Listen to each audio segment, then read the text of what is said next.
Сәлем, менің атым Полина. Бүгін мен Келин Сабинаның фильм тыңдаймын. Негізі ақпарат. Атауы Келин Сабина. Режиссері Нұртас Адамбай. Жанр комедия. Қысқаша мазмұны. Сабина араб шейхіне үйленіп Дубайда тұруды. Армандайтын бүлінген алматылық. Тағдырдың күтпеген бұрылысынан кейін ол қазақтың жүгері ауылында болып. Келін Шопан Жәнібектің әйелі болады. Енді Сабина қалаға қайта қашуды армандап ауыл өмірі мен қазақ дәстүрлеріне үйрену керек. Сюжет пен құрылымды талдау. Сюжет қала мен ауыл өмірінің қарамша қайшылығына негізделген. Басты комикс желісі білінген.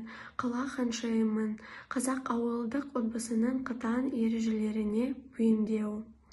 Кейіпкерлер. Сабина көңілді, көңіл күйі жақсы, бірақ жүрегі мейірімді. Жәнібек қарапайым ақкөңіл Шопан, нағыз қазақ адалдығының символы. Тақырыптар мен идеялар. Дәстүрлер мен қазіргі заманның қақтығысы. Отбасының маңыздылығы, үлкендер мен тамырларды құрметтеу. Құндылықтарды қайта қарау. Шынайы өмір брендтер емес, махаббат, құрмет және адалдық. Стиль.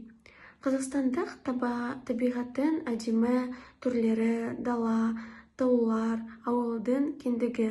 Қалалық және ауылдық мәдениет шегінде қазақ әдет-ғұрпы мен әзіл қалжыңын пайдалану. Әсер. Келин Сабина жылы өте күлкілі комедия. Ол тек көңіл көтеріп қана қоймай, ақырын ойландырады. Өмірде шын мәнінде де маңызды.